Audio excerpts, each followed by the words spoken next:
Hey guys, tonight we step into a world that's far removed from your phone buzzes, traffic lights, and to-do lists. Tonight, we're waking up as a caveman, or cavewoman if you prefer, in a world where your only morning alarm is the crackling fire, or maybe the screech of a giant bird circling overhead.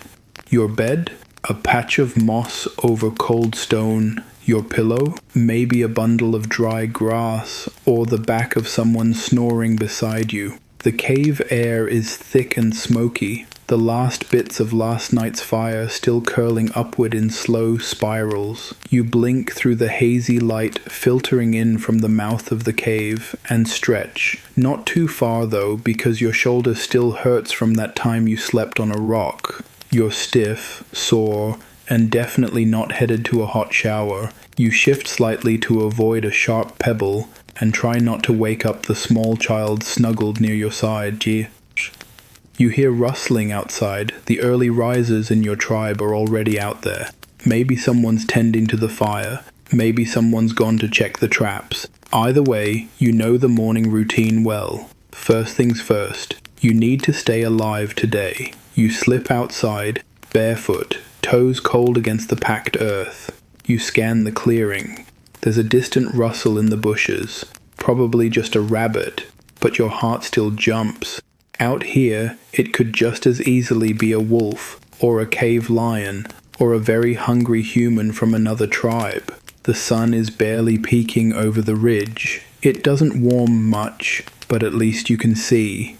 Light means safety. Darkness, well, we'll talk about that later. You yawn, stomach already growling, and mentally run through the day's necessities: food, water, fire, and making sure no one dies.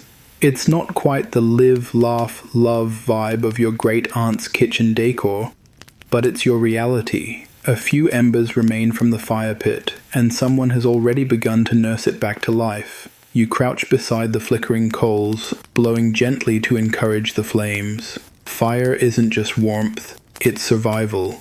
It keeps the animals away. It cooks what would otherwise kill you.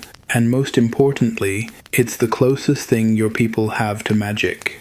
Someone tosses in a few sticks, and soon a flickering flame grows strong again. You sit back and let the warmth kiss your face, finally easing the tension in your jaw. There's a quiet moment, one of those rare peaceful pauses before the day becomes a series of calculated risks. Historians still argue whether early humans had any kind of organized schedule. Did someone lead? Did tasks rotate? Or was it all chaos and instinct? Whatever the case, you know your place. You're not the strongest, but you're clever. You know which berries aren't deadly. You can throw a rock with surprising precision, and when night falls, you're pretty good at making stories up for the kids. There's a distant howl, not too close, but enough to remind everyone why they sleep in groups. You glance back at the cave, half hidden in the rocky outcrop. It's not cozy, but it's home. Nearby, a child picks up a stick and begins to draw squiggles in the dirt. You smile. Maybe she's just scribbling, or maybe, just maybe, she's inventing writing before writing even exists. You'll never know. The sun climbs a little higher. Your tribe begins to stir. Someone coughs, someone laughs, someone else, a little too far from the fire, lets out a surprised yelp. Probably stepped on something sharp. The day begins. And it begins the same way it always does. 100 little tasks, none of them guaranteed to succeed, all of them vital. No coffee, no plan, just instinct, memory, and the hope that today the predators stay in their caves, and the roots you eat don't try to kill you from the inside out. You stretch again, watching your breath mist in the cold air. Another day begins in the Stone Age, and you're already late. You don't eat first. That's a luxury reserved for people with fridges, grocery stores, and Uber Eats. In your world, before food comes caution. Before breakfast comes not being eaten. You step out into the open with the practiced paranoia of someone who knows that the line between predator and prey is thin, and often you're the one on the menu. The trees at the edge of the camp cast long shadows. and you scan them instinctively. Anything could be out there. Hyenas, leopards, even another human with less fire and more desperation. Your senses sharpen like stone tools. Every rustle matters. Every twig snap might be something hungry. And if the fire didn't survive the night, well, you've got two choices. Rub sticks together for half the day until you finally get a spark, or borrow flame from a neighbor and hope they don't see you as competition. Neither sounds great. You quietly thank the gods, or maybe just the smarter member of the tribe, that the fire's still burning. Before you can think of food, you need to make sure today doesn't start with a surprise ambush. So you do the rounds. You move around the cave's edge, where your group leaves waste or scraps, the kind of scent markers that attract trouble. You notice fresh claw marks on a nearby tree, deep and deliberate. Something big was here, maybe a bear, maybe something worse. But it's not here now, and that's all that matters. Your feet are cold, crusted with dirt, and scraped from the rocks, but they move fast. You're surprisingly good at spotting danger now. There's an eagle's nest in the cliff above, and you know that means snakes might be nearby. They like to snack on bird eggs, and you're not about to step into that buffet. You hear the snort of one of the tribe's best hunters just waking up. He grumbles, scratches his beard, and stretches like someone who didn't just spend the night on hard stone. He's missing 2 fingers on one hand and a chunk of ear, but he's still one of the best you've got. He nods at you and heads off toward the forest with a spear that's seen better days.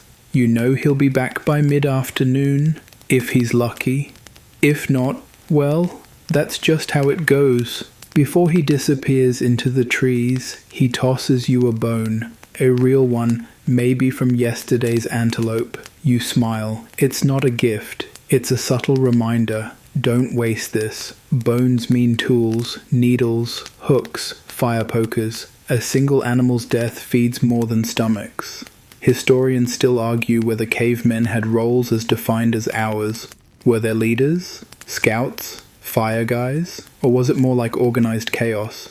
But even without official titles, you and your tribe know who does what. And you? You're the one who knows where the safe water is. Not clean water, there's no such thing, but safe enough that your insides won't rebel within hours.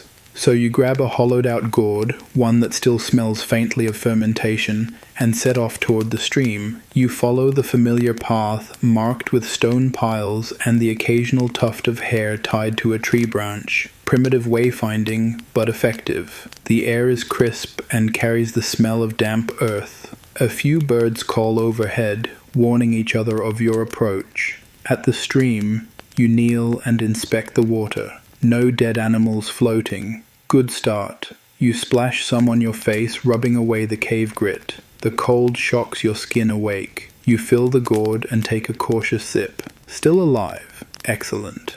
And then there's breakfast. Finally. You reach into a hollow tree stump where someone hid a stash of nuts and roots, covered in moss. It's not glamorous. There's a beetle or two. Maybe something's been gnawing at the corner. But it's food. You pop a root slice into your mouth and chew slowly. It's bitter. Your tongue recoils, but your body is grateful. Suddenly there's a sound, a crunch of twigs just beyond the brush. You freeze, gourd in hand, chewing stops, your breath slows. Whatever it is, it hasn't seen you. Or maybe it has and it's pretending not to. You inch backward, keeping low, then you see it.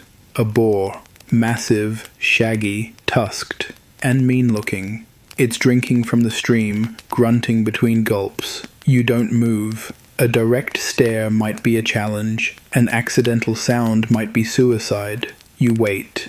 It drinks. It grunts. It turns and walks away. Your breath releases all at once, like steam from a boiling pot.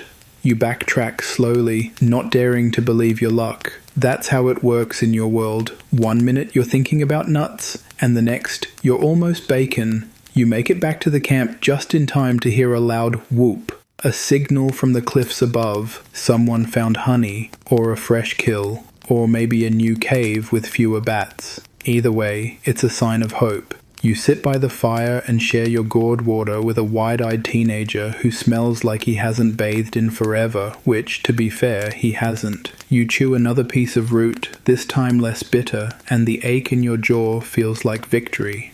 Foraging isn't as easy as plucking apples off a grocery shelf and tossing them in a cart. In your world, nature doesn't label things organic or toxic. There's no friendly cashier to warn you that one berry gives you energy, while the one next to it makes your stomach do backflips for 2 days. No, sir, this is wild guessing, with stakes. So after ensuring the camp is secure and gulping down a meal of chewy root and yesterday's leftover squirrel fat, you head off into the underbrush with a few others. You grip a sharpened stick, not to stab anything, yet, but to poke at plants and disturb snakes before they disturb you. You carry a pouch made of stitched animal bladder, which smells like regret, but holds your precious finds. Your feet slap against leaves, slick with dew.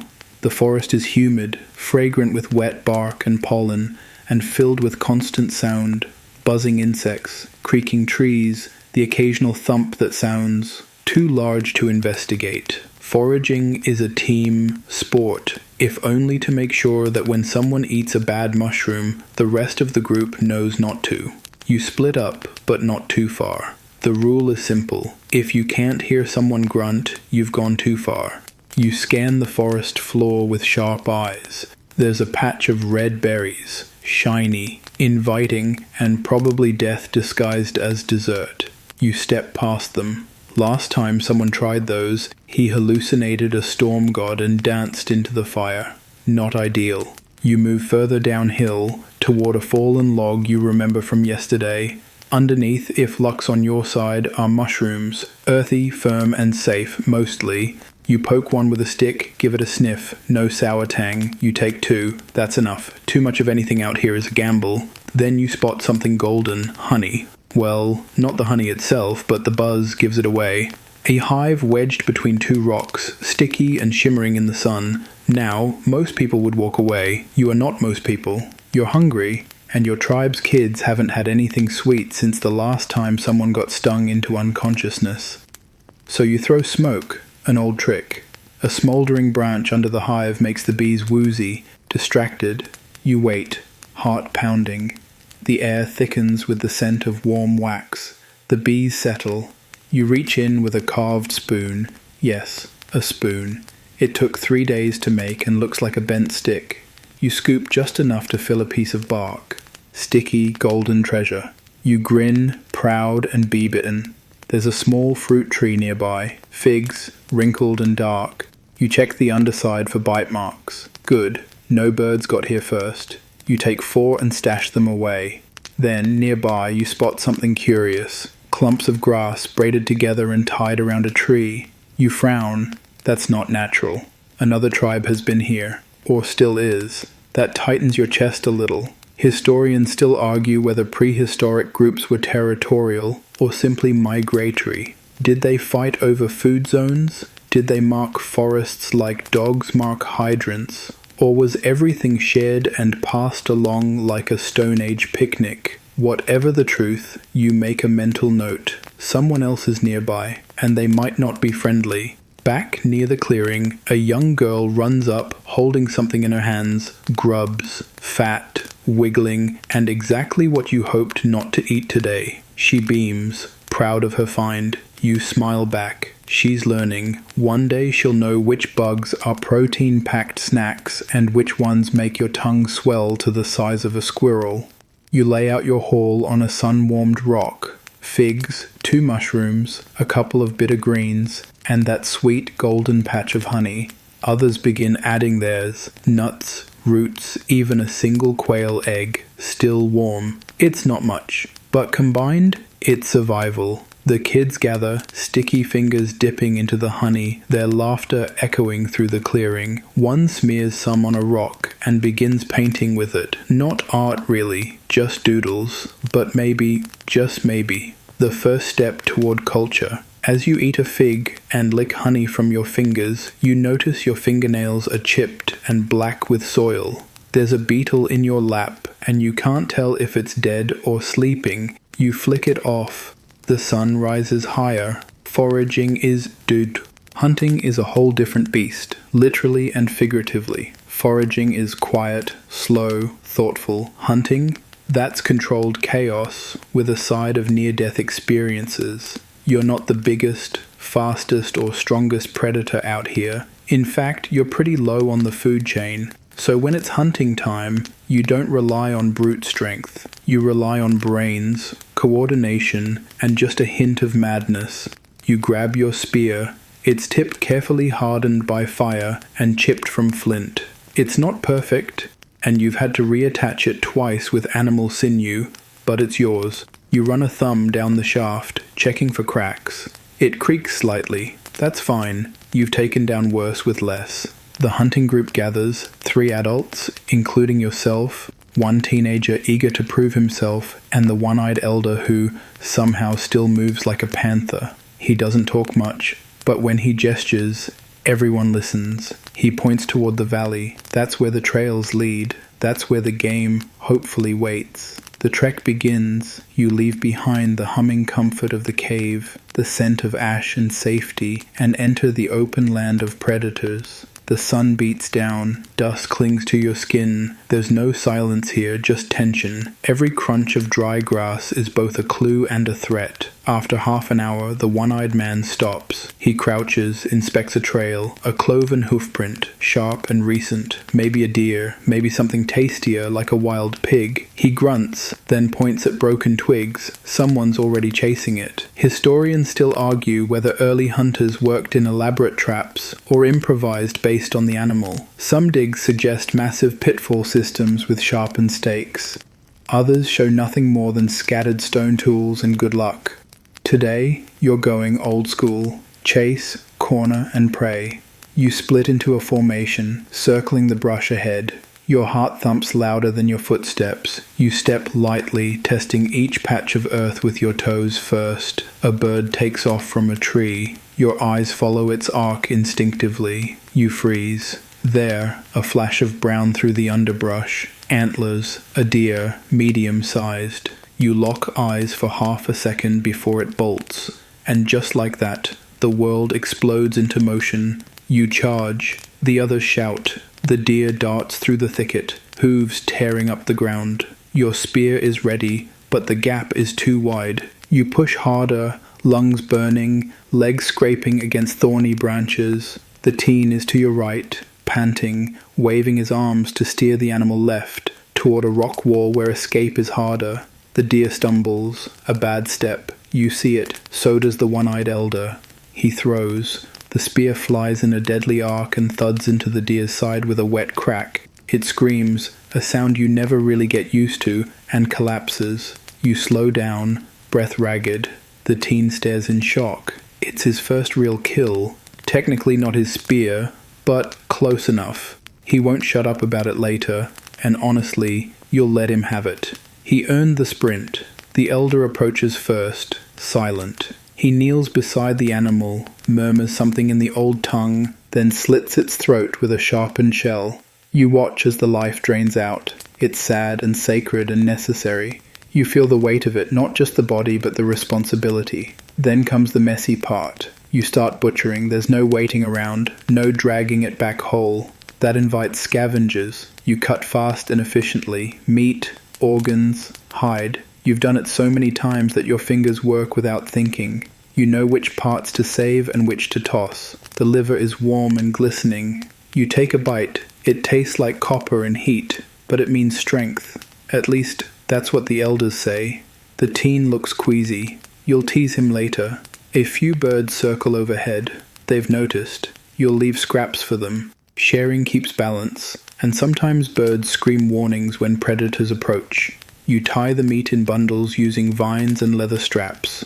It's heavy, slick, and still warm. Your shoulders sag under the weight. Still you smile.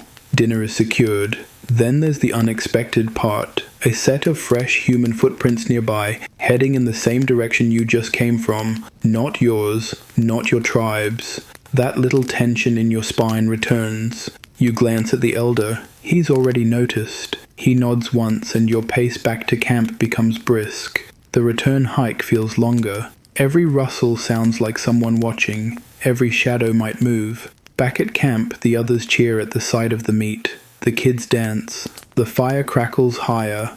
The teen puffs his chest like a puffed-up rooster. He starts retelling the hunt 3 different ways before the sun fully sets. None of them include tripping on a root, which you clearly remember. As the sun begins to dip and the air cools, you feel it. The weight of another day survived. You didn't just hunt. Evening in your caveman world doesn't just gently arrive. It descends like a thick blanket, bringing both relief and unease. You've made it through another day. You're alive. But now the night begins its silent test as the horizon swallows the sun and turns it into a slow burning ember. Your tribe begins shifting into nighttime mode. The air cools fast. Sweat from the hunt clings to your back, and now it turns icy. The fire is your first priority. Not just warmth, but protection. Without fire, you're a buffet for anything with claws or curiosity. You bend beside the main hearth, feeding it dry bark and whispering sparks to life. The flames flicker like they're waking from a nap, stretching and crackling with gratitude. You shield the growing fire with your body until it catches strong, then gesture for others to bring more fuel. That fire is more than a tool. It's a social hub, a classroom, a gathering space. As people settle in close, they stretch sore limbs, sigh in relief, and begin the night's second ritual, storytelling. Tonight, an older woman leans forward, eyes twinkling. Her face is carved with 100 sunrises. She begins to speak in rhythm, voice slow and low. You recognize this story, the one about the boy who outran a lion and stole its cubs. Utter nonsense, but no one interrupts. Everyone leans in. Children pile into laps, sucking on roasted roots, bellies full of today's hunt. Their eyes widen. They believe it all, even the part where the lion sings a lullaby. This oral tradition isn't just entertainment, it's history disguised as myth. Mainstream archaeologists now believe these stories passed down survival tips and group values in ways memory alone never could. And yet there's still debate over whether these were purely narrative or had religious significance. Were they bedtime tales or divine messages? You chuckle at a joke in the story, something about a fart loud enough to wake the dead. Jokes, surprisingly, haven't evolved much. Flatulence remains undefeated across millennia. The fire spits a few sparks. A child jumps, then giggles. The stars are beginning to show overhead, punching through the blackness. You glance upward. No city lights here, just infinity twinkling in cold silence. The constellations aren't just pretty. You use them for navigation, for marking the seasons. The big one means it's time to hunt bigger game. The three curved lines, that's the rainy season's warning. Nearby, someone starts humming deep, slow notes that thrum in your chest, a kind of lullaby, though no one's sleeping yet. You feel the rhythm in your bones and your fingers tap along. No drums, but someone's got a hollowed out log and a stick, and now it's music. You turn your attention to the tools. Sharpening a blade is a meditative task. You pull a flint chip from your pouch and run it along the edge of a bone knife. Sparks again, always sparks. They seem to follow you. Then the chatter softens. Heads begin to droop.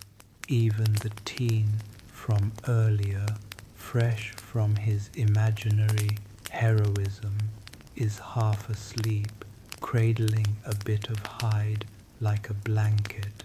But not everyone sleeps. Night shift exists here too.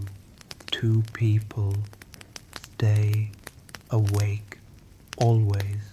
Their job, watch for movement, listen for growls, and occasionally throw a rock if something rustles too close. It's not glamorous, but it keeps you from waking up inside a saber-toothed tiger. You've taken that watch many times. You remember one night when you swore the shadows moved wrong, when the wind carried a voice you didn't recognize. But by morning there was nothing, just footprints that didn't belong to any animal you knew. You don't talk about that night much. Tonight, though, your shift comes later.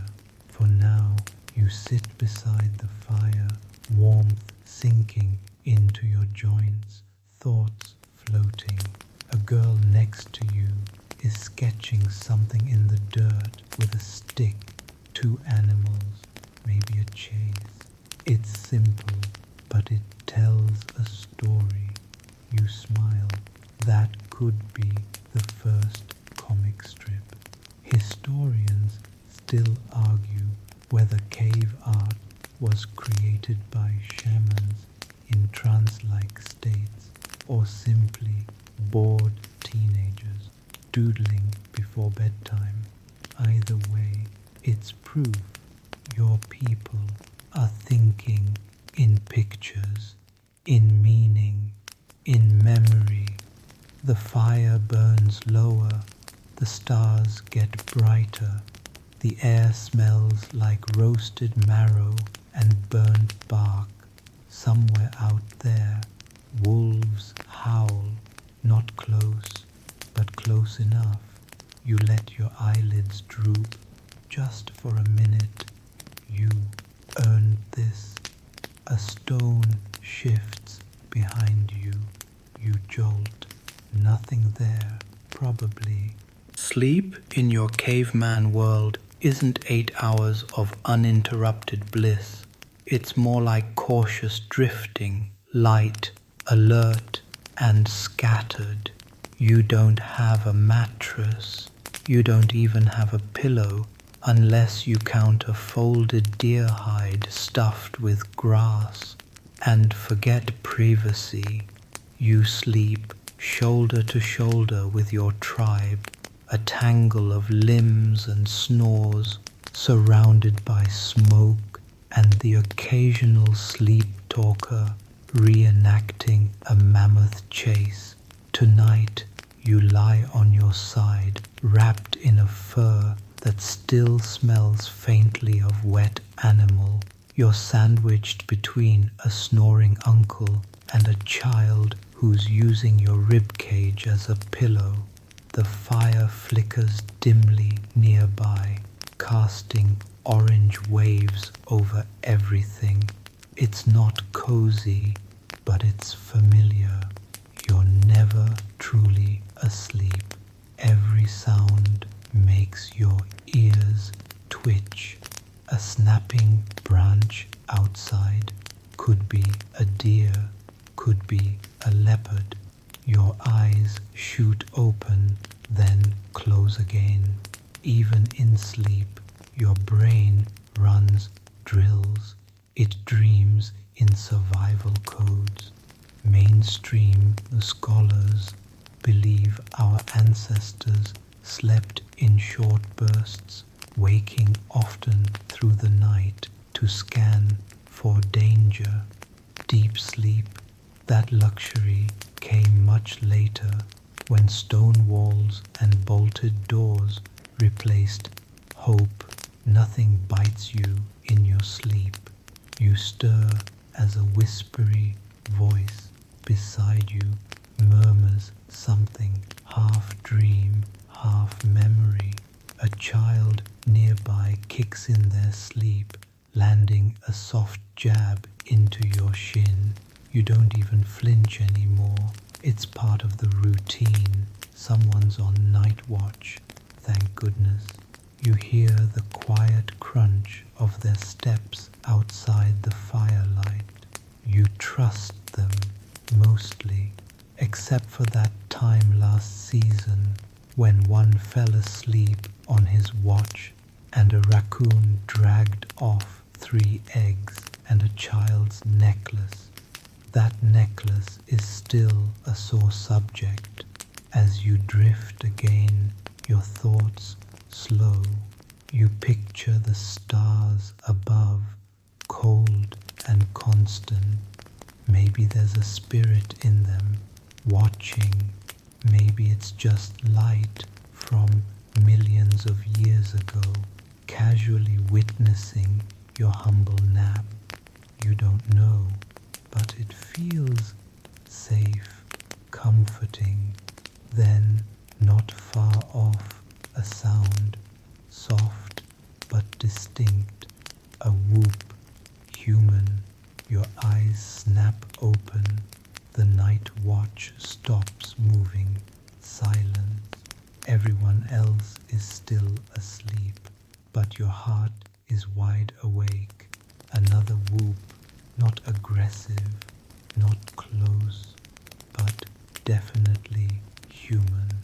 You sit up slowly, careful not to wake the child on your chest. You peer into the dark, eyes adjust, nothing yet. There are many theories about how early humans signaled across distances. Some say vocalizations like that were used for communication, friendly or otherwise. Others argue they were ritual sounds, part of nocturnal ceremonies. Then there are those who think we simply liked shouting into the dark just to see if something shouted back. The sound comes again, fainter now. Maybe they're moving away. You exhale, tension unwinding just a bit. You lie back down, but this time facing the entrance. You sleep in layers now, half awareness, half dream, and what dreams they are. You dream of running through trees, of being chased and chasing, of fire that dances on water, of animals that speak and skies that rain feathers. Dreams aren't just leftovers from the day, they're practice runs, tests for the unknown. One moment you're curled beside your tribe, the next in your dream you're standing on a cliff's edge, watching the ocean swallow the stars. Your ancestors speak in winds and gestures, A voice tells you where the deer will run next spring. Another warns of snow. You stir. Someone else mumbles. A cough echoes. Then silence. You roll to your other side. Something jabs you in the back. A pebble, always a pebble. You toss it away and try again. Eventually, the fire dims to embers and dawn begins to stretch its fingers over the horizon. Not sunlight yet, just that grey hush, the world deciding whether to wake or stay in bed. People begin stirring. One by one, they sit up, rub their faces, grunt greetings. The one-eyed elder is already upright, scanning the treetops. You stretch, bones popping like knuckles on a giant. Despite the fits and starts, you slept, you survived. That's the goal, always has been. You splash cold water on your face from the nearby stream. It shocks your system awake. Then you squat, scratch at a bug bite, and glance at the forest edge. Whatever that whoop was last night, it's gone now.